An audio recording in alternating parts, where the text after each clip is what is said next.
they've announced a new Ken doll with a man bun. But before we get too depressed about that, let's talk about R-rated DC movies. I'm Danielle Radford, and this is Screen Junkies News.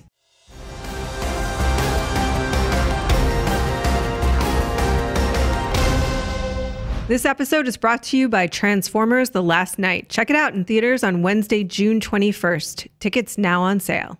In a Variety interview with new Warner Brothers studio head Toby Emmerich, not only did we get the very firm confirmation of Wonder Woman 2's setting, in that, quote, it will take place somewhere between 1917 and 2017, he also discussed how they might differentiate their burgeoning DC Comics filmverse from the House of Mouse's more family-friendly Marvel Cinematic Universe.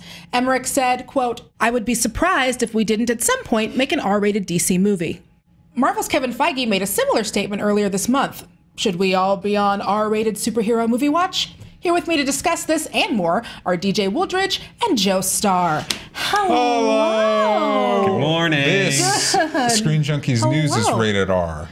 Yeah. R yeah. for R. All right, now let's get into it. So, are R-rated DC movies a good idea? Yeah, man. Sure.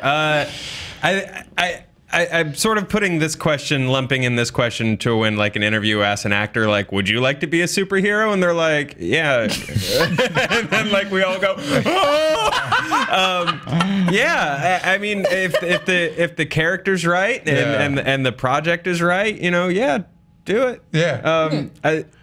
I feel like they've been trying to flirt with it without doing it already, and so I think, yeah, pick a couple of different lanes and drive in them. Because the Dawn of Justice extended cut was technically rated R for whatever reason. Yes, and so it's like, yeah, it's not completely out of the realm of possibility for the way they're making films, but the Wonder Woman was the biggest success so far, and that is decidedly relatively family friendlier. Family or friendlier. Yeah, critics loved it. Families loved it. It was a great movie. Yeah.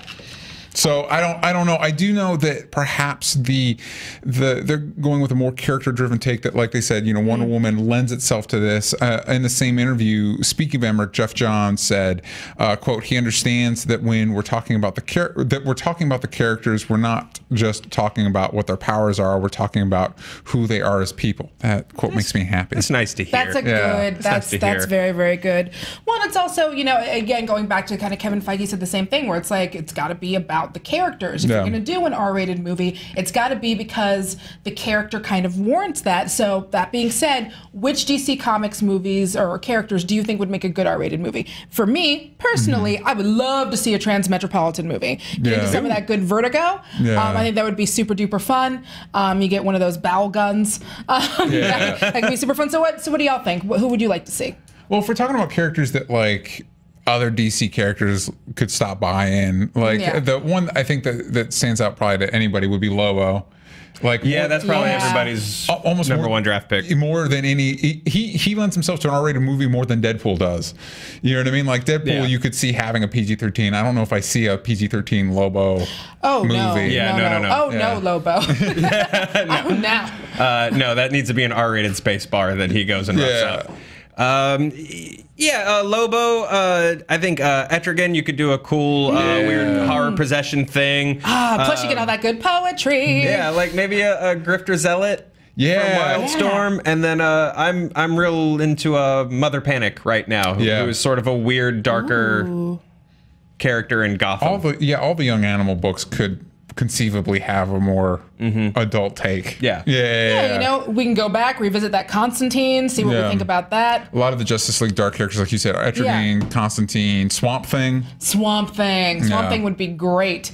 There is a particular, if you want to look it up, great issue with, I think it's like Constantine's 40th birthday. I won't give it away, but y'all should look it up. I find it to be... I like that he aged in real time in the Vertigo comics. We're getting way off track. Yeah, I know, but this is, it was good. And again, it's more of that kind of like adulty, we understand that people age and get older and they grow. And so in another interview with Variety, comic book scribe and DC Mainstage, Jeff Johns, as you just said, he revealed that he and Patty Jenkins are working on the next Wonder Woman movie. So yay! He said, quote, Patty and I are writing the treatment right now. The goal is to make another great Wonder Woman film. I had a blast making it with Patty the first time. We've got a cool idea for the second one. So the first screenplay is credited to Alan Heinberg, Sandberg, how do you feel about Jeff Johns taking over now with the second movie? Or is it really a takeover? Well, the speculation is that him and Patty, even though Alan Heinberg wrote the script, he and Patty Jenkins did extensive changes to it. So it sounds like this sounds like a positive thing. This sounds more of what we liked from the first one. I'm on board for it. I'm excited about it. I want to see it tomorrow. Yeah, I mean, if he's sort of taking his place as showrunner, then I think his voice and his stamp should show up in all of these scripts. That sort of love for the character and the voice for all of these. If that's his stamp across the board, then yeah, jump on. He's done some of probably the better Arrowverse episodes. Yes, absolutely. He wrote the episode of Arrow that introduced Huntress, which is an arc that I really liked. Yeah. That was early. That was like way back season 1, I think. And then he introduced the Rogues in Flash. He brought in Leonard Snart and not taking anything away, or Snart. Thank you. Yeah. I think I said Snard. Yeah. Snart is like the off-brand version of the Noid. But obviously not taking anything away from the performers or anything in those Flash episodes, but Jeff Johns came in and made a big impact with the episodes that he did right in that show. So yeah, I'm there for it. And he also did a lot of major arcs in the comics that helped define where DC is now. Yes. Yeah, he was so big in Rebirth. And even before that, Infinity Crisis. Yeah. Such great points. Thank y'all so much for coming and joining and hanging out with me today. We've heard from them. Now I want to hear from you. What R-rated DC movie do you think you'd want to see? And what do you think about that Ken doll with a man bun? Let us know in the comments below. Thank y'all so much. See you soon. Bye. Thanks for watching. Click over to the left for more Screen Junkies news and click here to the right to check out the latest trailer for Transformers: The Last Night and catch it in theaters starting Wednesday, June 21st. Tickets now on sale.